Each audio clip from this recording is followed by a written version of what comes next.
life north of the 54th. I'm Garrett Brown. And I am Preston Brown. And we're happy to have with us today Ron Stanford, and we'll have him introduce himself for us. Cool. My name is Ron Stanford. I spent a few years up in the Peace Country and then left for a little while and came back. I'm the second oldest of 5 children. My parents have lived in the Peace Country for about over 30 years now, probably pushing 40 years now. I really enjoyed my time at the Peace Country and was up there for 4 years during high school. My parents moved up there. My dad took a job at Fairview College, one of the more northern colleges, I guess, in the province.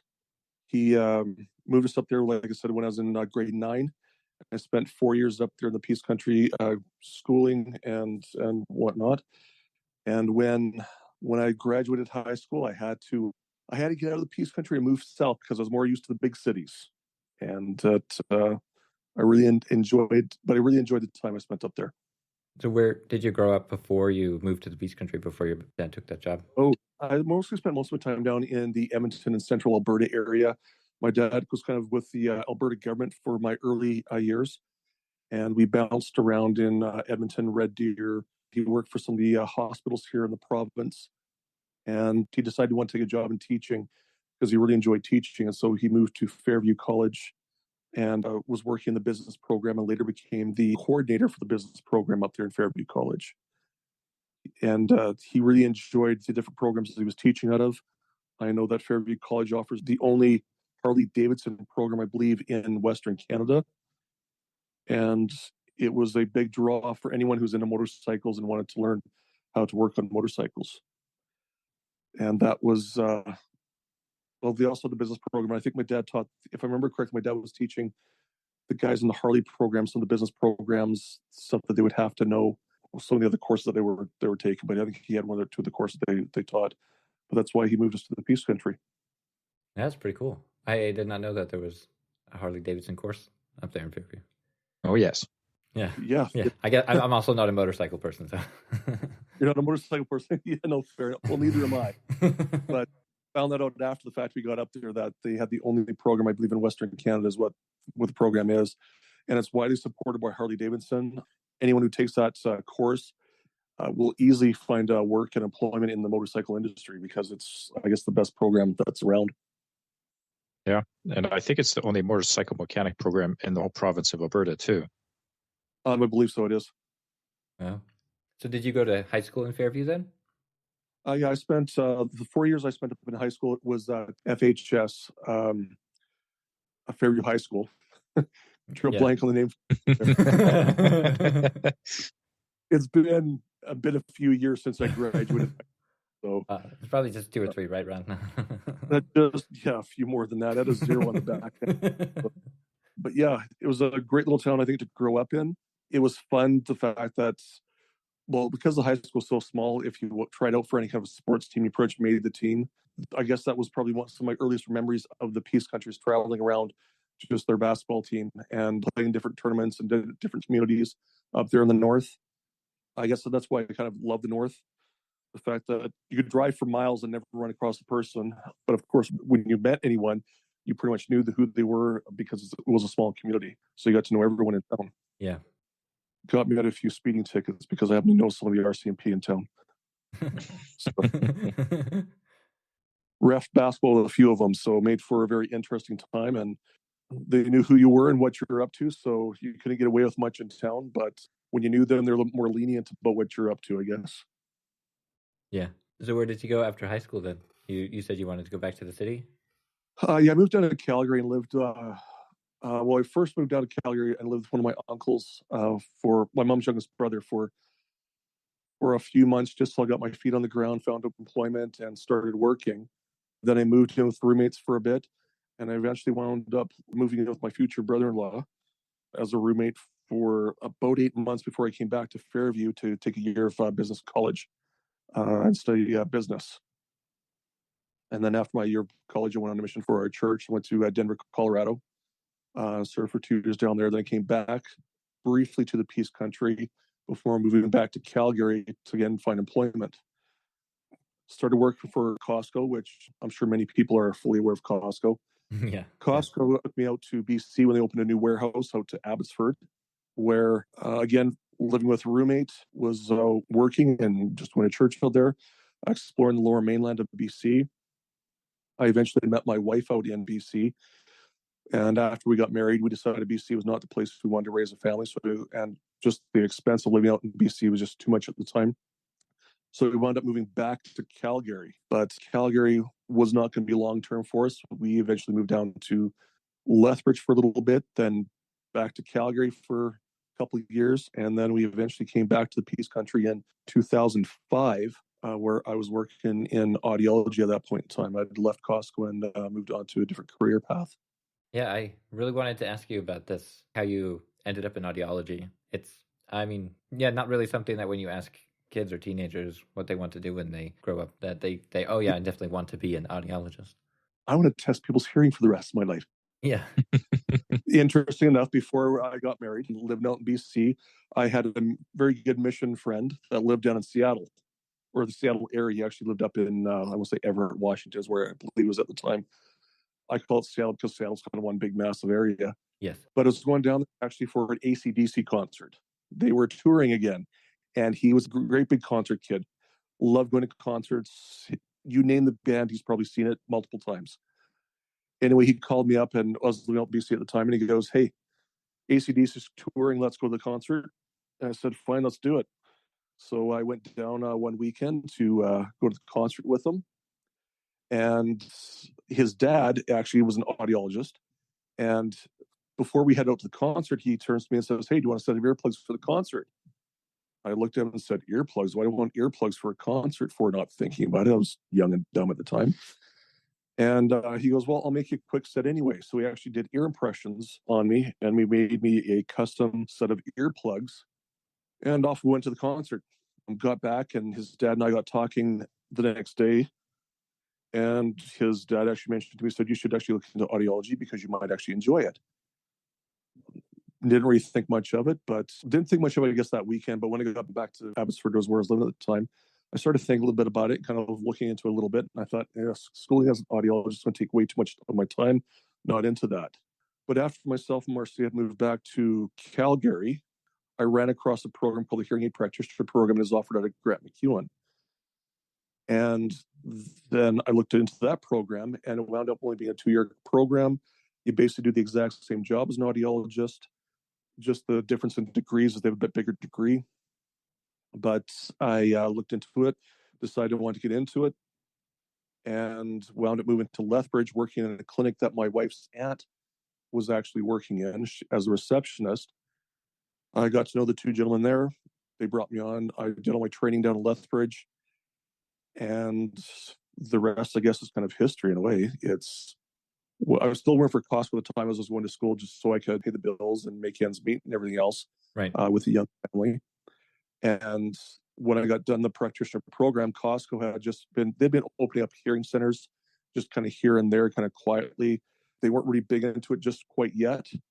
But when I got finished the program, they actually asked me if I'd go back to Calgary and work in one of their hearing centers. Wow. So I wound up going back to Calgary. It wasn't long after going back to Calgary that I realized that I needed to probably look outside of Costco, because Costco was not really the place I wanted to be actually dispensing hearing aids from. I got really interested in the medical side of it and learning more on the medical side, which is actually what brought me back to the Peace Country, is because I found a position up in Grand Prairie where I'd be working directly in line with an audiologist who had more the medical side of the industry rather than just the fitting of the hearing aids. And so moving up to Grand Prairie is more of a step for me in the fact that I was going to learn more of the medical part of the industry rather than just straight the fitting of hearing aids. If I understand this correctly, this is people would get prescriptions for a hearing aid or some kind of referral for a hearing aid, and then they would go to Costco and just get it fit? More or less. Well, Costco would be doing the testing and the fitting as well. Okay. But it wasn't like on the medical side. Like, medical side is more of a specialty part of it. As a practitioner, you touch on the fact that you'll have certain problems with people's hearing that you need to refer back to their family doctor for. But that wasn't really, I was more or less kind of learning like why we do the testing and everything else. Like, I didn't really have the full background about, I understood why we did the testing and certain things along that line, but didn't really understand like the medical side of things, like the problems that would develop from conditions that people would have. Okay. That's where the audiology came into play, where I kind of got to learn more about, I guess, the pathology of the problems that people were having. Mm-hmm. It's when I was a practitioner, you don't learn it as much in school as learning it more on the job type of thing.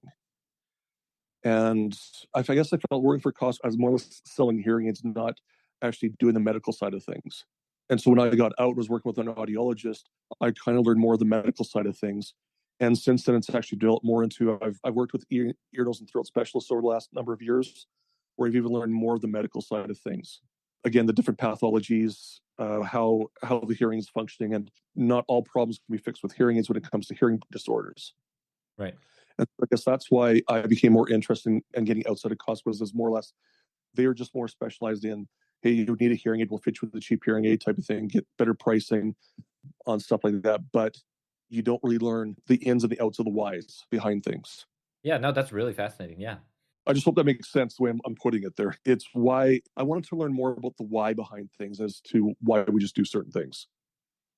Preston, do you have any questions? I have some more about audiology. No, not right now. You better ask your question, Garrett. Sure. My question is actually more of an observation, I guess. Okay. But it's kind of fascinating that this friend of yours, who was a child of an audiologist, was a huge fan of concerts. Yep. Like, which is, typically known for damaging your hearing. But he would just go and enjoy them with earplugs.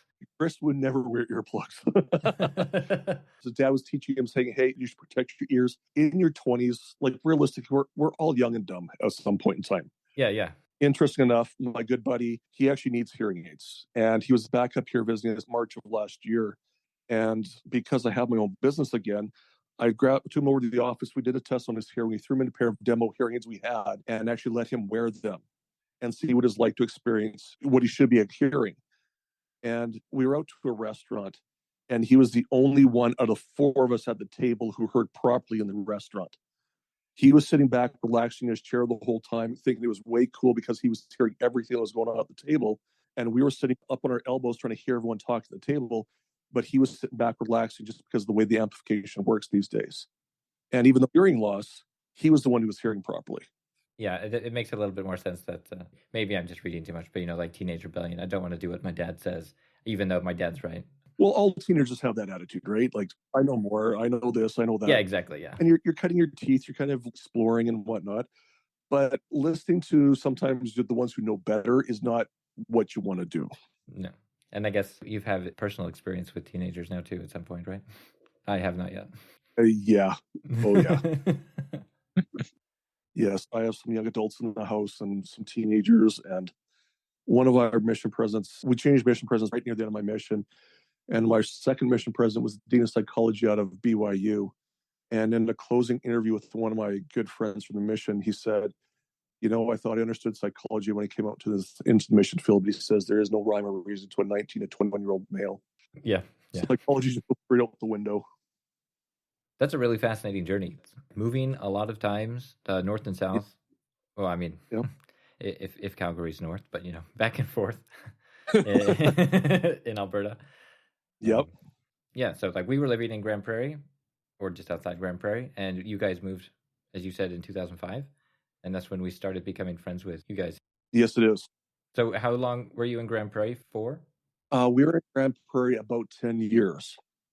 I took a position with a guy who owned a business up in Grand Prairie.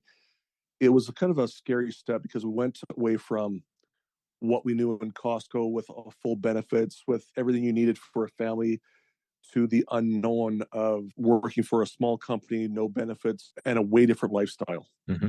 We'd only lived in bigger centers where there was lots to do, lots of activities for kids, if you will. Not that Grand Prairie doesn't have activities for kids, but it's a different lifestyle up north. It was definitely going to be a change. Yeah. My wife always jokes that the roads only go south out of Grand Prairie because nobody really wants to come to visit you because you're so far north. But in reality, Grand Prairie is not that far north when you think about it. Yeah, and your parents were still living farther north in Fairview at the time. Yeah, my parents still live. Well, my parents are still in Fairview to this day. They've been up there for so long. It's just the community's just grown on them. My dad's been around. My dad served on town council. He worked at the college until the programs got downsized when I believe it was it Nate or Grand Prairie Regional College took over. They've just been up there for years, and they've just really got themselves entrenched in the community and the lifestyle and everything else. Yeah. But it's a beautiful place to go visit, beautiful place to raise kids. I learned to drive up there, which was great because bigger cities would Back then, I'm sure big cities scared me, but learning to drive up there, and you had to drive differently because you had more or less watched for animals on the road, not people on the road. Yeah, it was just a different lifestyle. Definitely a lot more laid back lifestyle. Let's go that route. So, Ron, what activities did you get into living in Grand Prairie for recreation? I tried to convince my wife to get quads and snowmobiles and stuff like that, but she was not really going to have that too much. I would have liked to have done more of that, but it just wasn't in the cards for when we were up there. Young family, young kids. It was very, very hard. And we were not going to go into big debt to buy toys, if you would. Yeah. I know many people there do get into big toys and lots of them, but we were not going to be able to do that. I guess we're still kind of paying off some student bills and student debt and stuff when we first moved up there, but it was for a lifestyle change because in the city, I was never around because I was working. I was managing one of the hearing centers for Costco at the time, and it was just a busy, busy lifestyle where as a manager, you didn't have a lot of free time, if you will, and you'd put in a lot more than just a 40-hour work week. They expect you to be there a lot longer because you're making more money, but it was not the lifestyle that we really wanted to be. And so when this position came up in Grand Prairie, I was going to be home every night by a certain time. It was going to be a more relaxed lifestyle rather than the hustle and bustle of the city. So that's what we kind of moved up there for. So that I could spend more time with their kids and stuff like that. It wasn't that we changed much in when it came to financial, but it was just going to be a different lifestyle. Indeed. Did you have intentions to move up to Grand Prairie for a short period of time? Or did you and your family have the idea to make a long-term commitment? Well, we were up there for 10 years, but I guess we started looking at actually leaving out a very short, we'd been up there about 2 years. And I'd been in the hearing industry long enough that I decided this is what I want to be doing long term. And I started looking actually into the interior of BC for potentials of opening up my own business. And then the guy I was working for at the time kind of caught wind of it because I was talking to one of our manufacturers. The hearing industry is actually a very interesting industry because banks don't like lending you money because they don't feel you're a wise investment. But manufacturers of the product will lend you money on a lot better interest rates than the banks would because they want you to be selling their product. That makes sense. So I'd talked to one of the manufacturers about the potential of going out on my own and what it would look like from their perspective, how they would help me and how I could benefit them. And the one of the manufacturers I'd spoken with, our sales rep at the time, is a very good friend of the guy I worked for. And I'm sure she put the bug in his ear, the fact that I was potentially looking at this. And when I went up there to work with the gentleman, I grew the business very, very quickly with him, where he realized that I was more of an asset. And he realized that if he lost me, how much more work he was going to have to do even to kind of keep up to where he was at. And so instead of losing me, he brought me on as a partner with him up in Grand Prairie. And so we actually stayed in Grand Prairie longer than what we were actually, well, we hadn't really planned on a time, but longer up in Grand Prairie than we thought we would be up there, just by the pure and simple fact that we bought into a business in the Peace Country. Yeah, that's kind of amazing. Do you feel like that was a good move?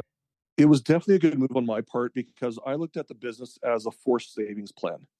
We had bought in. We knew that eventually that we'd probably sell and move at some point in time in our life, but we weren't really sure when. But I looked at it and said, owning a business it's there as an asset and you treat it as an asset. That it would be a forced savings plan for us that would build equity in the company, have money that when we did decide to do something else, we would have money built up that we could do this with. Right. Well, a few years after I bought into the business up in Grand Prairie, there's a big shift in the hearing industry as a whole that we started going away from privately owned businesses to manufacturer-owned businesses.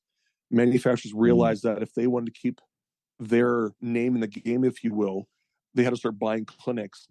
And so that people would not be swaying back and forth who they would dispense product for. Because as a private business, we would change manufacturers periodically just because of problems that you might have with one or something happened where they had a bad product. In any industry, there's flaws in every industry that's out there, whether it be auto manufacturing or whatever, that you get a lemon every now and again. Yep. And same thing with hearing is that every now and again you get a bad product comes out in the market. And if you only dispense one manufacturer, well, they come out with a lemon all of a sudden and you got to deal with the lemonade that comes after that. So we were dealing with a couple of manufacturers, and they made an offer to potentially buy us out. We looked at it. My partner at the time had a very bad back, had to go in for some surgery. He was going to be out for 6 months to a year. And so when they made us an offer to buy our business, we jumped at it and sold the business. And it was a very profitable decision on my part when I did buy in, because we made out very well. I look at it and said that probably put us about 10 years further financially ahead than if we would have held on to the business and worked the 10 years. Yeah, that's a great opportunity. Yeah. And we stayed on and worked for them for a few years afterwards. But the time came where I looked at it and said, okay, enough's enough. I can't deal with corporate. I have to get out on my own. I get the fact that big business is, what's the right word for it? It's interesting to say the least when you're dealing with people's different views behind things and how they view things and what they think should work and what doesn't work. But big businesses was not where I wanted to stay. It never was. It's one of those things that when I look at it, I'm going, I see why they're doing what they're doing, but that's not for me. Yeah, I can also imagine the motivation for a business like a manufacturing business to try and own the part of the business all the way up to the customer. They're necessarily going to make different decisions in what they want done in that like last line in front of the customer than you would, because they have different motivations than you as the manufacturer. Oh, totally. We'll even look at what they're currently doing when it comes to advertising and stuff like that. They have a different viewpoint on it. They're using celebrities to promote products. They get away from the mom and pop shops. We can offer you more because we're across Canada. We're into the United States. We can give you more than the mom and pop shops. But you really lose out on the service. And I know a lot of people complain to us about the price of hearing aids and how cost was so much cheaper. Well, you really have to look at the service model behind things. It's like you're not just buying a product, you're actually buying the service behind the product as well. You think of warranties when you buy a vehicle or you buy another product, you think about the warranties that go behind that. Yes, there's warranty, but there's also the service plan behind it, as there is maintenance when it comes to hearing aids. And that maintenance has to be dealt with either by yourself or by somebody else. And do you want to pay every time you walk into a hearing clinic? Every time you walk in, you got to pay a certain fee, just have something maintained. Well, some places say yes, some places say no. I'm of the viewpoint that I charge you a fair price up front, but I'm going to still maintain that product for the number of years for you, that you don't have to worry about it. It's kind of like you buy that worry-free maintenance plan at the dealerships so that you can take your vehicle in, have it maintained, and not be dinged every time you walk in the door. Yeah. Yeah. That's really fascinating. I really appreciate that. Not have that kind of insight to something so important as hearing. Yeah, well, fair enough. One thing I really loved about the piece and working up the piece is we actually traveled, not just from we had our office in Grand Prairie, but we traveled up to 17 smaller communities around the Peace Country. We went as far north as High Level Peace River, Manning, Fairview, Beaver Lodge, Fort St. John, Dawson Creek, Valley View, and all the way down to Grand Cache. And so we spent our time not just in Grand Prairie, but all over the Peace Country. And I loved my drives. I loved just going for the car ride a couple times a month or out to these different locations, split between three of us. So we each had about 5 clinics we traveled out to. But just seeing the country and the beauty of the place up there, you have a completely different mindset when you work up there and live up there than you do in the city. So yeah, I just love the. Do you want to elaborate more on that with us?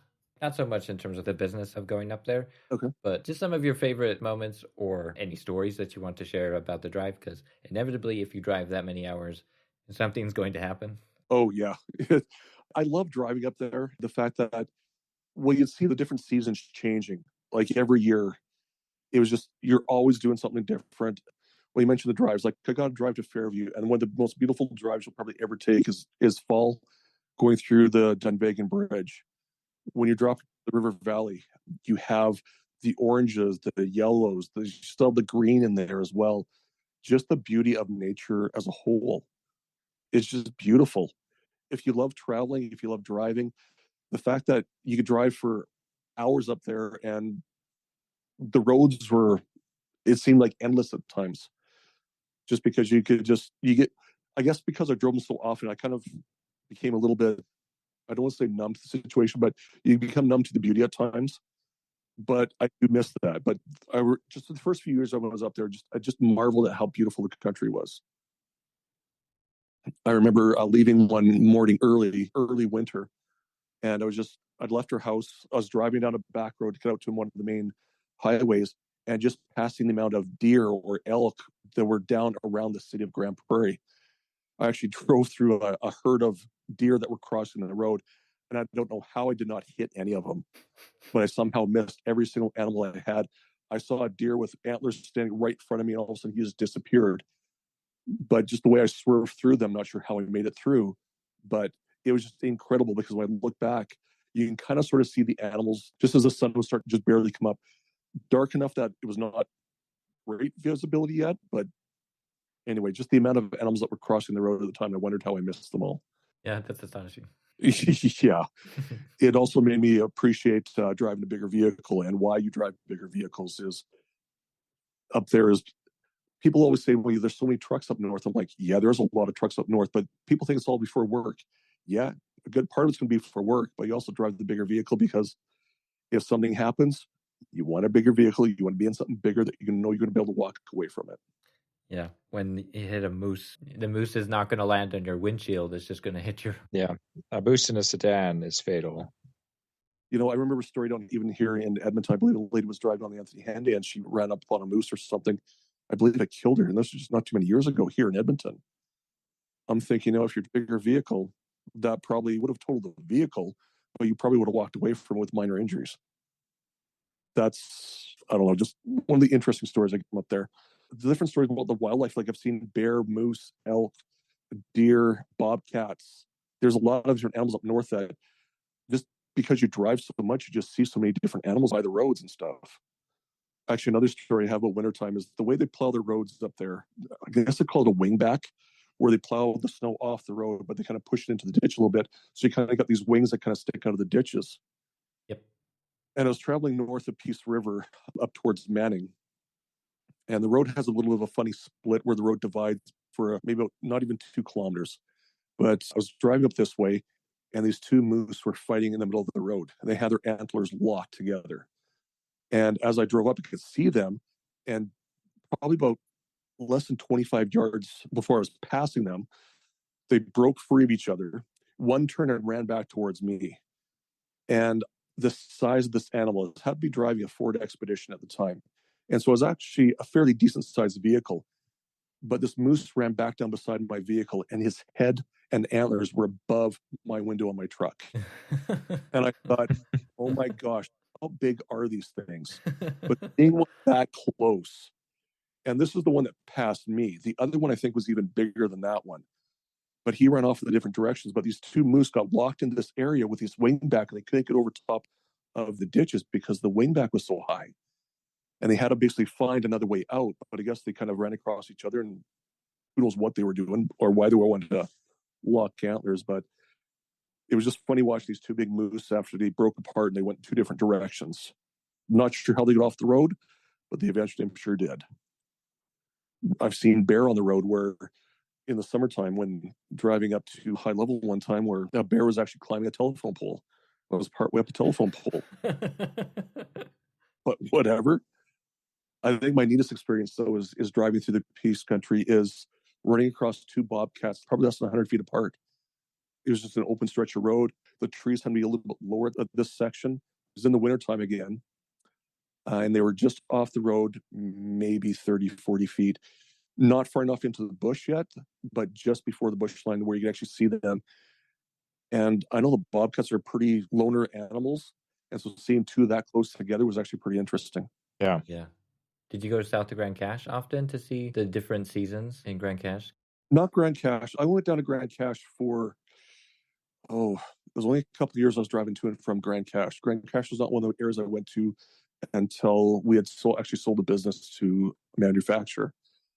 We'd had another practitioner working with us who, when she left, I took over the areas that she was going to. And Grand Cache was her route at the time, but I was driving to Grand Cache about 4 years. Actually, no, the Grand Cache earlier than that.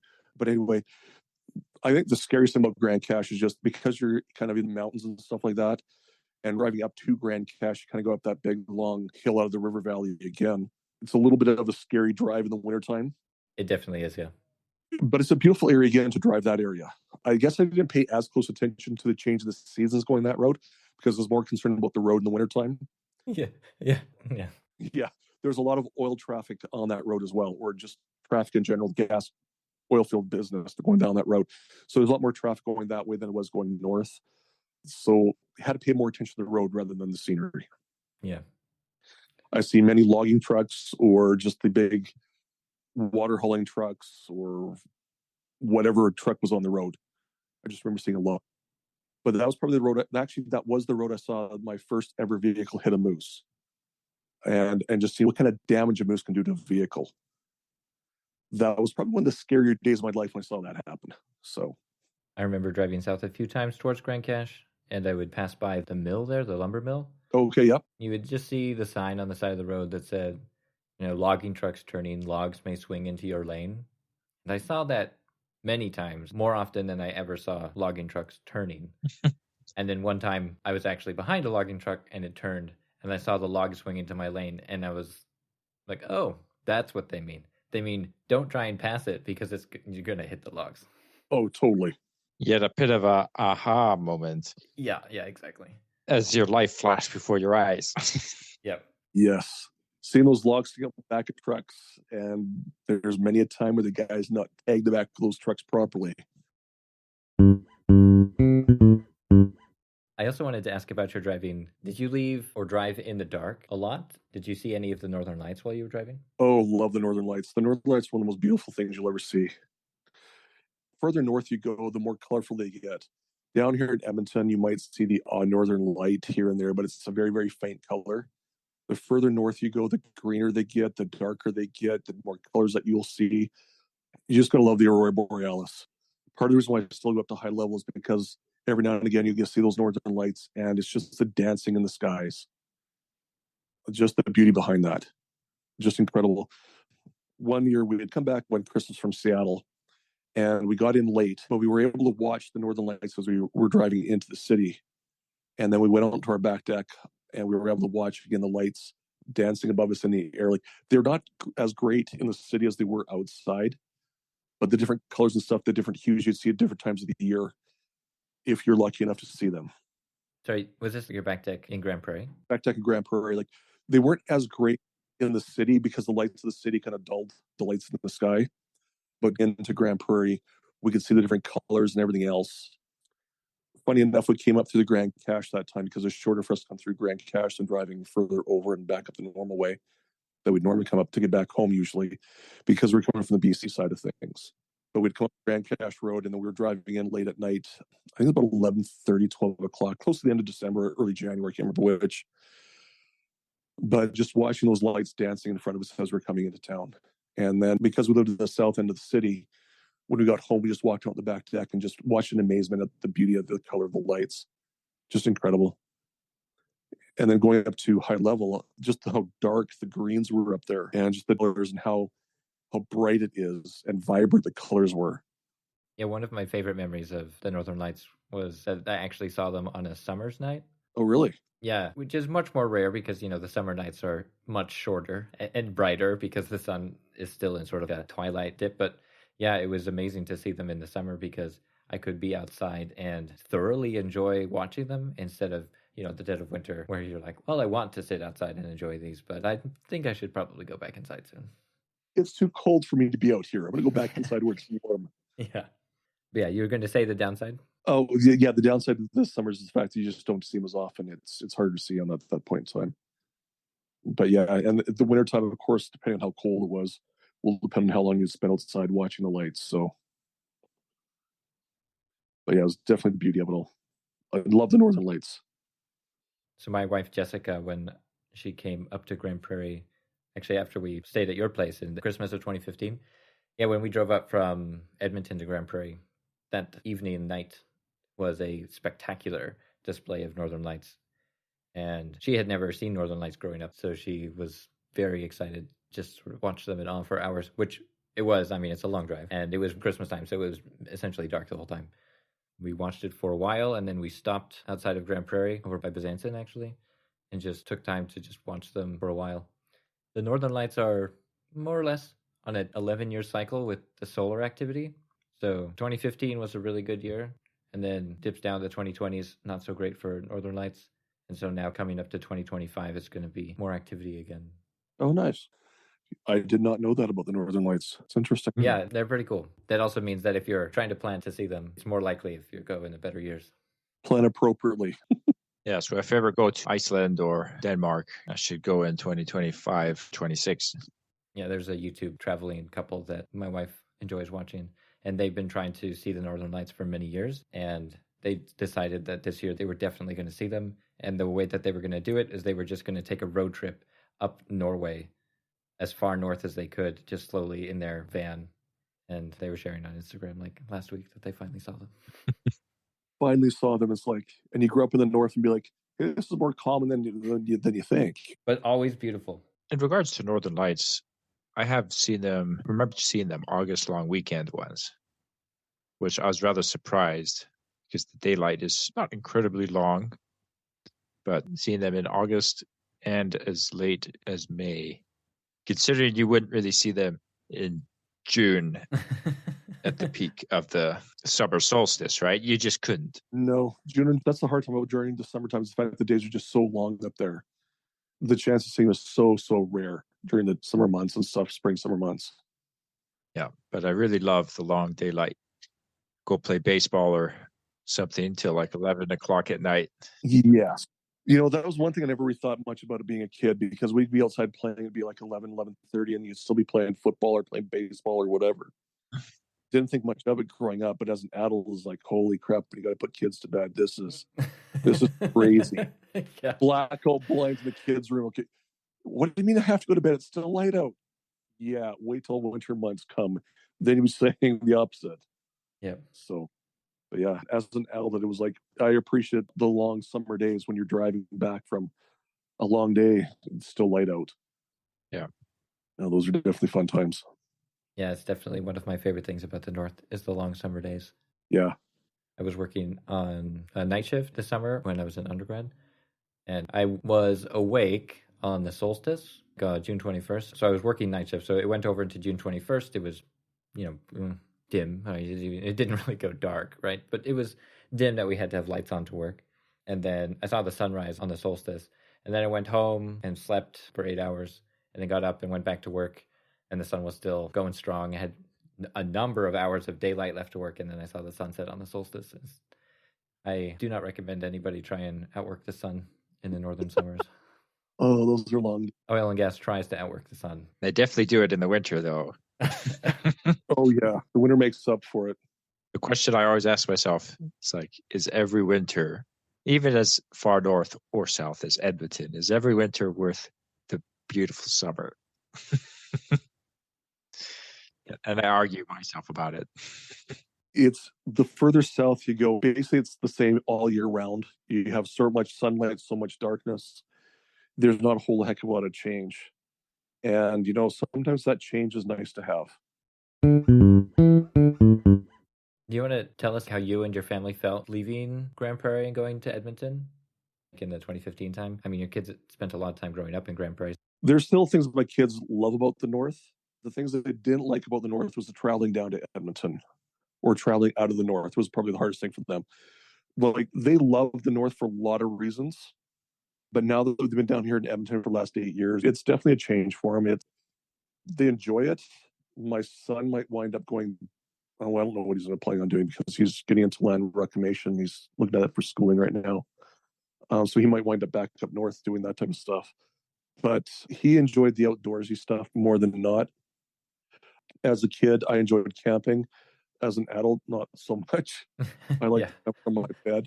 Yeah, I need comfort these days. I'm getting old. But I could possibly see him going back north, but I can't see my girls going back north. They enjoyed the long summer days, but they had more problems probably in the winter time when you had the long, cold winter days. But living on BC, I could tell you, I'll take -40 with the sun than whatever they have on BC and raining. That is one thing to definitely take. because there's nothing like a cold winter day where the sun is still shining and it still looks beautiful out, and you have that blanket of snow. It's just beautiful to see. The few years I lived out in BC, I lived out in BC for 3.5 years, and it just rained all the time. And in snow, you still go out and do stuff. When it's raining, you just feel miserable. I don't know how people do it. They have shorter winter, they have more milder climates. None of them know how to drive out there when it snows, though. So that's one thing you learn about driving up north, is that you learn to drive on ice and how to maneuver your vehicle when it's snowing and ice and everything else. So Yeah, there was a polar vortex cold snap here in Toronto a couple of weeks ago, and it dropped down to minus 30-ish. It was mostly minus 25 in the city, but it was a little windy. But the next morning, it was cold and snowing, and everybody had basically just retreated indoors. And I went out to get some milk and eggs. And it was so beautiful because it was so quiet. Because normally the city is just so loud with so much traffic and the high rises and everything. But to go outside and it being snowing, so it's dampening the sound from the snow, and nobody wants to be outside because it's still so cold. That was so peaceful and amazing. I wish I could have this all the time. yeah, how do you know if you're a true northern person? Minus 40 out and you can still wear short sleeves outside. Yeah. Thicker blood. Thinking living up north, you become more resilient behind things. Things don't bother you nearly as much. The weather you look at and say, it's a fact of life. You got to deal with it. Whereas down here, that's the other thing about living here, even in Edmonton, which is, I know, a much smaller city than Toronto, but living here in Edmonton, like, you can pretty much almost shut the city down if you have enough snow, or even not have enough snow. You still shut the city down. Different attitude of life, that's for sure. Yeah, but still the rain. Albertans have a harder time dealing with the rain. And I think maybe one of the other differences is, again, like the mud of the Peace Country. Like, if it snows, if it's frozen, you can deal with it. But when it rains, you just can't deal with it. No, you definitely can't. That's why they have certain businesses up there just for dealing with mud. They do. Oh, yeah. Alberta in general, but in the north too, just the sunny days, even if it's, minus 40 outside, when it's sunny, it really makes a difference on your attitude and your demeanor when you get that ray of sunshine. And when it's rare to see because it doesn't come up until 10 o'clock, then it's even more exciting and invigorating to get the sunlight. Oh, yeah, that's definitely for sure. And related to that, I served my mission for the church in England, and I had never really understood why the Beatles song Here Comes the Sun was so popular until I lived in England, and it's like, oh, because the sun just is gone all winter. It's just rain. It's just rain and clouds and rain and clouds. And then the spring comes and finally the sun comes back. And it's like, I understand why they're singing about the sun coming back. Because that seasonal depression is very real in the UK. Oh, totally. You'd see people I know there's a few people up there that had sun lamps or whatever they're called for the winter months, because the winter months, people get depressed. It's definitely a harder lifestyle in the winter up there. But I guess it all depends on your outlook on life. Yep. Have more negative attitude towards things. Oh, it's this, so it's that. Then you're going to have a harder time with it. But if you have more of a positive outlook, you're going to go through it just fine. I think about winter time is you have to stay busy, which is why people do it. Is they stay busy even though it's cold out, because they do it for their own mental health reasons. You need to have good friends and vehicles that run well, and you go visit people. Yeah, one of those things missing isn't very helpful. I find, like, I've worked outside most of my life, and especially when I was still living in Grand Prairie as a younger man, we worked outside almost all the time. But, like, even if it's cold and you get outside and you're active, I find that really did help me psychologically and mentally as well. Even if the sun's only going to come up for 6 or 7 hours, it's like you get all of it. You're outside the whole time. So you get to see the sun come up and pick up your tools before it goes down so you don't lose them. Yeah. Minus 40 is not cold unless there's a wind blowing. Then it's cold. I don't know. It's still cold, man. It's still cold, but you don't feel it as much. Yep. And all the wind blows. And once the wind blows, then you feel it. That's what you're doing. Actually, minus 40 without a wind chill is actually probably better than a wet cold. That's one thing about winters out in BC that I realize is that wet cold goes right through and you get chilled to the bone. But the dry cold, you don't feel it nearly as much unless you have that wind. And once you have the wind, then nothing feels warm. But anyway, I don't think you got nearly as cold if in dry cold as you do in the wet cold. I used to hate the wind of Alberta because it's just always windy in Alberta, especially southern Alberta. But It's just very windy. And then, the wind with the cold, it just makes it so much worse. I used to hate it so much until I moved to Utah. And the Salt Lake Valley in Utah is known for its smog problems because the pollution just settles in the mountains. It gets trapped. And it gets trapped because it doesn't blow away. There's just a lack of wind. And so the valley there in Utah would just get bad air, and then it would just sit there and it wouldn't go anywhere.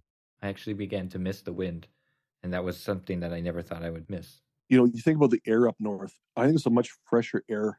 When you further north you go, the fresher the air is, the less pollutants are in the air. You just feel better. Yeah.